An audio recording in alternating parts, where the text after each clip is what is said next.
నీవే నా గమ్యము, నీవే నా మార్గము యేసయ్యా. నీ దివ్య ప్రేమలో నేను జీవింతును యేసయ్యా. నీలోనే స్థిరమై నీలోనే వర్ధిల్లుతూ నీ సేవ చేయుటే నా జీవిత ఆశయము. హోసన్నా హోసన్నా యేసయ్యా హోసన్నా. విడువబడుట బహుఘోరం, యేసు రాజుగా వచ్చుచున్నాడు. భూలోకమంతా తెలుసుకుంటాడు, యేసు రాజుగా వచ్చుచున్నాడు. భూలోకమంతా తెలుసుకుంటాడు. రవి కోటి తేజుడు, రమ్యమైన దేవుడు. రవి కోటి తేజుడు, రమ్యమైన దేవుడు. రారాజుగా వచ్చుచున్నాడు, యేసు రారాజుగా వచ్చుచున్నాడు. యేసు రాజుగా వచ్చుచున్నాడు. లోకమంతా తెలుసుకుంటాడు, యేసు రాజుగా వచ్చుచున్నాడు. ప్రియులారా, దేవుడు లోకమును ప్రేమించును. లోకం అంటే మట్టి కాదు, లోకం అంటే మనుషులని ఒక కవి మాట్లాడుతూ ఉన్నాడు. చాలా మంది అనుకుంటున్నారు లోకాన్ని ప్రేమించడంటే లోకంలో సముద్రాలు ఉన్నాయి, పర్వతాలు ఉన్నాయి, ఇళ్ళున్నాయి, కార్లు, మేడలు, మిద్దులు ఉన్నాయి, ఇవన్నీ అనుకుంటున్నారు. కాదండి. లోకం అంటే మనుషులు. అంటే ఈ లోకములున్న మనుషులను దేవుడు ప్రేమించాడు. ఆయన ప్రేమించి ఏం చేశాడంటే ఆయన తన అద్వితీయ కుమారునిగా పుట్టిన యేసునందు విశ్వాసముంచు ప్రతివాడును నశింపక నిత్య జీవం పొందినట్లు ఆయనను అనుగ్రహించారు. అవును ప్రియులారా, మానవుడు పాపములతో నశించిపోతున్నాడు. కనుక పాపములతో మానవుడు నశించిపోతున్న ఈ మానవుణ్ణి రక్షించాలని దేవుడు సంకల్పించి ఆయన అద్వితీయ కుమారుడైన యేసుని ఈ లోకానికి పంపించారు. యేసు అంటే రక్షకుడు. తన ప్రజలను వారి పాపముల నుండి ఆయనే రక్షించును. ఈనాడు మానవుడు జన్మ పాపము, కర్మ పాపం కలిగి ఉన్నాడు. అయితే పాపాన్ని పోగొట్టుకునే మార్గం తెలియక మానవుడు ఎన్నో ప్రయత్నాలు చేస్తూ ఉన్నాడు. ప్రియులారా, బైబిల్ గ్రంథం అయితే రక్తం చిందించబడకుండా పాప క్షమాపణ కలగదని చెప్తుంది. అయితే ఎడ్ల రక్తము, కోడెల రక్తము, మేకల రక్తం మానవుని పాపాలు తీసివేయట అసాధ్యం. కనుక దేవుడే తన కుమారుడైన యేసుక్రీస్తుని లోకానికి పంపించి ఆయన కన్యమర్య గర్భమందు పుట్టడానికి కారకులయ్యారు. యేసు ప్రభువారు రక్తమాంసాల గలవానిగా ఈ లోకంలో 33 సంవత్సరాలు జీవించారు. ఆయన కుంటివారికి కాళ్ళు, గుడ్డివారి కళ్ళిచ్చి చనిపోయిన వారిని తిరిగి లేపి మనుషులందరి పాప విమోచన కొరకు శిలువలో రక్తము కార్చి చనిపోయి సమాధి చేయబడి 3వ దినాన సమాధిని గెలిచి తిరిగి లేచారు. ఎవరైతే యేసు ప్రభువని ఆయన మృతులలో తిరిగి లేచారని తమ హృదయములో విశ్వాసం ఉంచుతారో వారి జన్మ కర్మ పాపాలన్నీ క్షమించబడతాయని బైబిల్ గ్రంథం చెప్తుంది. ఆయన కుమారుడిని యేసు రక్తం ప్రతి పాపము నుండి మనలను పవిత్రులుగా చేస్తుందని బైబిల్ గ్రంథం తెలియజేస్తా ఉంది. కనుక ఈ ఉదయకాల సమయంలో ప్రియుల యేసు ప్రభుని నమ్ముకుంటే మన పాపాలు క్షమించబడతాయి. యేసు ప్రభుని నమ్ముకుంటే మనకి నెమ్మది, సమాధానం దొరుకుతుంది. యేసు ప్రభుని నమ్ముకోవడం ద్వారా మనము నిత్య జీవానికి అనగా పరలోకానికి మన వారసులుగా మార్చబడతాం. కనుక ఈ ఉదయకాల సమయంలో యేసు ప్రభుని మీరు ఎందుకు నమ్ముకోకూడదండి? అయ్యా, మేము యేసు ప్రభుని నమ్ముకోవాలనుకుంటున్నాము, మమ్మల్ని ఏం చేయమంటారు అని ఒకవేళ మీరు అడిగితే యేసు ప్రభుని నమ్ముకోవడం చాలా సులువండి. మీరు ఎక్కడికో వెళ్ళవలసిన పని లేదు. మీరు ఎక్కడ ఉంటే అక్కడే యేసు ప్రభువా నేను పాపిని, నా పాపాలు క్షమించండి అని ఒక చిన్ని ప్రార్థన మీరు చేయగలిగితే ప్రియుల యేసు రక్తం ప్రతి పాపము నుండి మనలను పవిత్రులుగా చేస్తుంది. కనుక మేము అలా యేసు ప్రభుని నమ్ముకున్నాము. ఈ రోజున మేము ఎలా చనిపోయినా, ఎక్కడ చనిపోయినా మా ఆత్మ మోక్షంలోకి అనగా దేవుడున్న స్థలానికి వెళుతుందన్న నిశ్చయత మేము కలిగి ఉన్నాం. ఇదే నిశ్చయత మీరు కూడా కలిగి యేసు ప్రభుని సొంత రక్షకునిగా అంగీకరించాలని ప్రేమతో ఈ మాటలు తెలియజేస్తా ఉన్నాం. యేసుని నమ్మండి, నిత్య జీవానికి వారసులు కండి. భూమి మీదకి మనిషి కుమారుడిగా వచ్చి ఉన్నారు. ఎందుకు వచ్చి ఉన్నారు అంటే మానవులందరూ కూడా పాపం చేస్తున్నాం, పాపం వల్లే పుట్టి ఉన్నాం, పాపం చేస్తున్నాము కాబట్టి పాపం వల్ల మనందరికీ కూడా మరణం వస్తుంది. మరణమైన తర్వాత ప్రతి ఒక్కరు కూడా నరకానికి వెళ్ళిపోతున్నారు. అందుకే నరకానికి వెళ్ళకూడదని, మన మీద పాపము ఏలకూడదని ప్రభువైన యేసుక్రీస్తు మనిషి కుమారుడిగా వచ్చి నీ కొరకు మన కొరకు అందరి కొరకు కూడా రక్షించడానికి భూమి మీదకు వచ్చి ఉన్నాడు. ప్రియులారా, అంతగా ప్రభువైన యేసుక్రీస్తుని మనం అంగీకరిస్తే మన పాపము పోతుంది. పాపానికి మందు ఏంటి అంటే యేసు రక్తమే. ఆయన నీ కొరకు ఏం చేసి ఉన్నారంటే ఒకటి తక్కువ 40 దెబ్బలు తిన్నారు. ఆయన ఏం చేశాడంటే ప్రాణం పెట్టి ఉన్నారు, రక్తము కార్చి ఉన్నాడు. ఆ రక్తము వల్లే మన పాపానికి పరిహారం అవుతుంది, మనం క్షేమంగా ఉంటున్నాం. కానీ మీరు అనుకోవచ్చు, అయ్యా మేము ఎన్నో పుణ్య దానాలు చేస్తున్నాం, అన్నదానం చేస్తున్నాం, ఎన్నో వస్త్రదానాలు చేస్తున్నాం, మేము ఎన్నో చేస్తున్నాం అంటున్నారు. నిజమే, చేస్తున్నారంటే మన గ్రామంలో చాలా మంచివారు. కానీ ఎన్ని దానా ధర్మాలు చేసినా పాపం మాత్రం పోదు. ఆ పాపం పోవాలి అంటే యేసుని అంగీకరించాలి. యేసుని అంగీకరిస్తేనే ఆ యేసు రక్తంతో మనం కడగబడతాం, అప్పుడే మన పాపం పోతుంది. అంతగా పాపం పోవాలంటే యేసు ప్రభుని ప్రతి ఒక్కరు కూడా అంగీకరించండి. యేసు ప్రభుని అంగీకరిస్తే మనకి నెమ్మది కలిగి ఉంటుంది. యేసు ప్రభుని అంగీకరిస్తే మనం సుఖంగా బ్రతుకుతాము. యేసు ప్రభుని అంగీకరిస్తే మనం అందరం కూడా క్షేమం కలిగి ఉంటాం.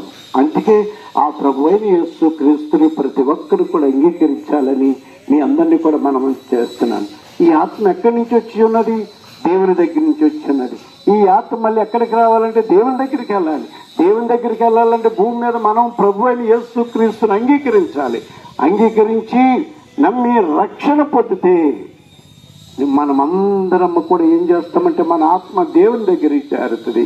అందుకే ప్రియులారా, ఆ ప్రభువైన యేసు క్రీస్తు మనందరితోటి కూడా మాట్లాడుతున్నాడు. ఇంకోటి తెలుసు, యేసు ప్రభుని నమ్మితే పాపం పోతున్నాయి కాదు, యేసు ప్రభుని నమ్ముకుంటే మనకు స్వస్థత కలుగుతుంది.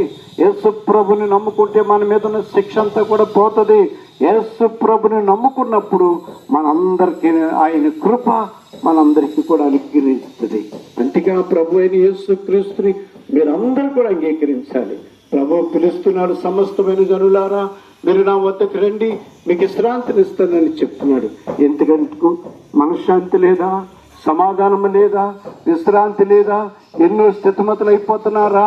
అన్నిటికీ కారణం ఏంటి అంటే ఆ ప్రభు అయిన యేసు దగ్గరికి వచ్చి ప్రభువా నేను పాపిని అని ఒక్క మాట చెప్పితే చాలు, నీ పాపానికి మందు యేసు రక్తము కాబట్టి నువ్వు ఎప్పుడు యేసు ప్రభు దగ్గర చెప్పావో అప్పుడే నెమ్మది కలిగి సుఖముగా బ్రతుకుతావు. అంతేగా ప్రభు అయిన యేసు క్రీస్తు ప్రతి ఒక్కరిని కూడా పిలుస్తున్నాడు. అయ్యా ప్రభు అయిన యేసు క్రీస్తుని ఒక్కసారి మీరు అంగీకరించి ఆయన పరలోకం దక్కుతుంది. యేసు ప్రభుని అంగీకరిస్తేది. యేసు ప్రభుని అంగీకరిస్తే నీ మీద ఉన్న శిక్ష అంతా కూడా పోతుంది. యేసు ప్రభుని అంగీకరిస్తే మీకున్న పాపం అంతా కూడా పోతుంది. యేసు ప్రభుని అంగీకరిస్తే మన మీద ఉన్న రోగం అంతా కూడా పోతుంది. యేసు ప్రభుని అంగీకరిస్తే నువ్వెంత శాంతి కలిగి మీ కుటుంబానికి నెమ్మది కలిగి ఉంటుందో. అంతగా ప్రభు అయిన యేసు క్రీస్తుని మీరు అంగీకరించాలని మీ అందరినీ కూడా మనము చేస్తున్నాను. 220 సంవత్సరాల క్రితం వచ్చారండి. ఎందుకు వచ్చారంటే ఈ లోకంలో ప్రతి మానవుడు కూడా పాపములో ఉన్నాడు. ఏ భేదము లేదు, అందరూ పాపము చేసి దేవుని మహిమను పొందలేకపోతున్నారు. ఎందుకంటే పాపం విషయంలో మాత్రం భేదం లేదండి. ఈ లోకంలో ఎంత ధనవంతులైనా ఎంత పేదవారైనా ప్రతి ఒక్కరూ కూడా పాపి అని చెప్పి గ్రంథము తెలియజేస్తుంది. అయితే మనిషి పాపం వలన మరణించి నిత్య నరకానికి అగ్నిలోకి వెళ్ళిపోతున్నాడు.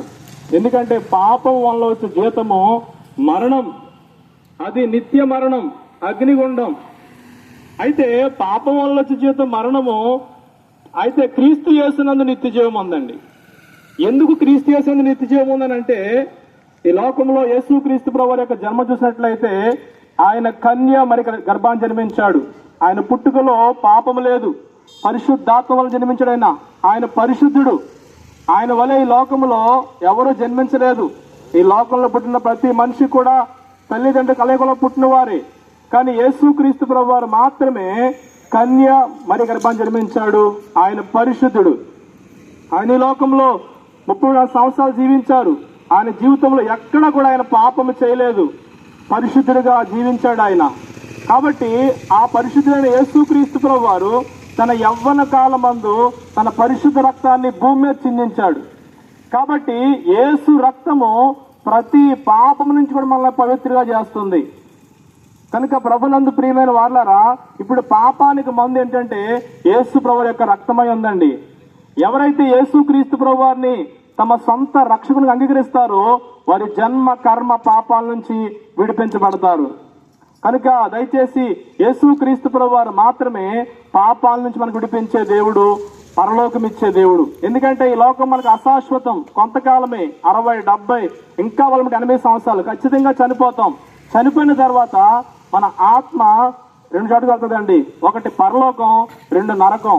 పరలోకం వెళ్ళాలంటే ఒకే ఒక మార్గం ఉంది. ఆ మార్గమే యేసుక్రీస్తు ప్రభువారు. అక్కడ సంతోషము, సమాధానము, నెమ్మది ఉంటుంది. లేదు ఇదే పాపంలో చనిపోతే నరకం ఉంది, అగ్నిగుండం, యాతన పెట్టబడే స్థలం అది తప్పించబడాలని చెప్పి మీ మధ్యకు వచ్చి మీకు ఈ మాటలు తెలియజేస్తున్నాం. దయచేసి యేసుక్రీస్తు ప్రభువారిని నమ్ముకుంటే హృదయంలో సంతోషం ఉంటుంది, నెమ్మది ఉంటుంది, సమాధానం ఉంటుంది. చనిపోయిన తర్వాత పరలోక రాజ్యం ఉంటుంది. ఎందుకంటే ఆయన పరిశుద్ధుడైన దేవుడు, మన కోసం ప్రాణం పెట్టినవాడు, తిరిగి లేచిన మృత్యుంజయుడు యేసుక్రీస్తు ప్రభువారు. కనుక దయచేసి యేసుక్రీస్తు ప్రభువారిని మేము నమ్ముకున్నాం, మేము సంతోషంగా ఉన్నాం, సమాధానంగా ఉన్నాం. చనిపోతే పరలోకం అనే గొప్ప నిశ్చయిత ఉంది. కనుక మీకు ఆ మాటలు తెలియజేయడానికి మేము మధ్యకు వచ్చి ఉన్నాం. దయచేసి చేస్తున్నా తెలుసుకోండి, ఆయన నమ్ముకోండి, తప్పకుండా దేవుని రాజ్యంలో స్థానం సంపాదించుకుంటారు. మీకు దేవుడు అనగా భూమిని ఆకాశాన్ని సృష్టించినటువంటి సృష్టికర్త.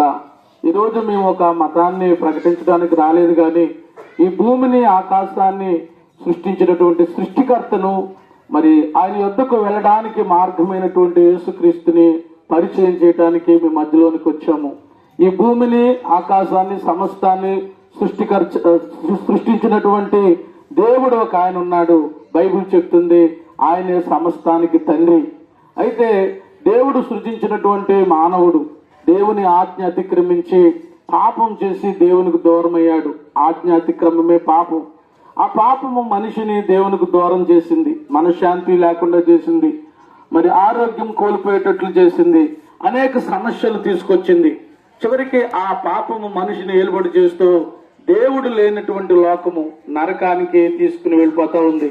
అయితే ఆ నరకము నుండి తప్పించడానికి మనల్ని సృష్టించిన సృష్టికర్త అయిన దేవుడు తన ప్రియ కుమారుడైనటువంటి యేసుక్రీస్తుని మానవుడిగా ఈ లోకంలోనికి పంపించారు. యేసుక్రీస్తు ప్రభు మరి పాపము లేని మానవుడిగా కన్యక గర్భాన్ని జన్మించారు. పాపం లేని తన పరిశుద్ధ రక్తాన్ని మనుషులందరి కొరకు కలువరి శిలువలో 2000 సంవత్సరాల క్రితం చిందించారు. బైబిల్ ఈ రీతిగా చెప్తుంది, యేసు రక్తం ప్రతి పాపమును కడిగి మనలను పవిత్రులుగా చేస్తూ ఉంది. ఈ మాటలు వింటున్న వాళ్ళారా, మనందరికి ఒక సత్యం తెలుసండి. మనం పాపాన్ని పోగొట్టుకోవాలి, పుణ్యాన్ని దక్కించుకోవాలి. ఎందుకంటే పాపం పోతేనే మనము పరమాత్మని యొద్దకు చేరతామని అందరికీ తెలుసు. అయితే ఆ పాపం పోయే మార్గం ఏది అంటే బైబిల్ చెప్తుంది, ఆ మార్గమే ప్రభు అయిన యేసుక్రీస్తు వారు. ఇదిగో ఈ మాటలు ప్రకటిస్తున్నటువంటి నా జీవితంలో యవనస్తుడిగా నా జీవితాన్ని పాడు చేసుకుని మనశ్శాంతి లేకుండా, నెమ్మది లేకుండా మరి నశించిపోతున్నటువంటి పరిస్థితుల మధ్యలో ఇదిగో క్రీస్తుని గురించి నీ సువార్త నా జీవితంలోనికి రాగానే నేను పాపాన్ని విడిచి మంచి మార్గంలోకి వచ్చాను, యేసు అన్న మార్గంలోకి వచ్చాను. యేసయ్య నాకు శాంతినిచ్చాడు, సమాధానం ఇచ్చాడు, నా పాపాలు క్షమించాడు. ఈరోజు నేను యేసయ్యలో ఎంతో నెమ్మదిగా సమాధానంగా బ్రతుకుతున్నాను. నాకు ఒక నిరీక్షణ కూడా ఉంది, ఒక నమ్మకం ఉంది. ఎప్పుడు ఎక్కడ చనిపోయినా నేను పరలోకానికి, దేవుడున్న స్థలానికి చేరతాను. ఈ యొక్క విశ్వాసం పరిశుద్ధ గ్రంథం, దేవుని వాక్యం నాకు అనుగ్రహించింది. కాబట్టి ఈ మాటలు వింటున్న మీ జీవితంలో కూడా మీకున్నటువంటి అశాంతి మరి పోయి మీరు శాంతిని పొందినట్లుగా, సమాధానం పొందినట్లుగా, మీ పాపాలు క్షమించబడి మీ ఆత్మ మోక్షంలోనికి ప్రవేశించబడినట్లుగా మీరు ఆశించే వాళ్ళైతే యేసు చెంతకు రండి. యేసు చెంతకు వస్తే మునుపు లేని శాంతి, మునుపు లేని సమాధానం పొందుకుంటారు. మీ పాపాలు పోయాయనే రుజువు దొరుకుతుంది. ఎండవేళ మంచినీళ్ళు తాగగానే దాహం తీరినట్లు ఎలా తెలుస్తుందో, యేసు యొద్దకు రాగానే పాపాలు ఒప్పుకొని, యేసు ప్రభువా నేను నా ప్రభువుగా రక్షకుడిగా అంగీకరిస్తున్నాను, నా పాపాలు క్షమించండి అని మనఃపూర్వకంగా మీరు నమ్మకంతో ఒక చిన్న ప్రార్థన చేస్తే మునుపు లేనటువంటి శాంతిని మీకు ఇస్తారు. మీ పాపాలు యేసే క్షమిస్తారు. యేసే అంటున్నారు, నేనే మార్గమును సత్యమును జీవమునై ఉన్నాను, నా ద్వారా తప్ప తండ్రి వద్దకు ఎవరు కూడా చేరలేరు. కాబట్టి యేసు అన్న మార్గంలోనికి రండి, మీ పాపాలు క్షమించబడతాయి, మీకు నెమ్మది కలుగుతుంది, మీ పేరు జీవ గ్రంథంలో రాయబడుతుంది. అట్టి కృప మా దేశీయులైన మా ప్రాంత ప్రజలైన మీరు అందరూ పొందాలని మేము ఆశిస్తున్నాం. మీ కొరకు ఒక చిన్న ప్రార్థన.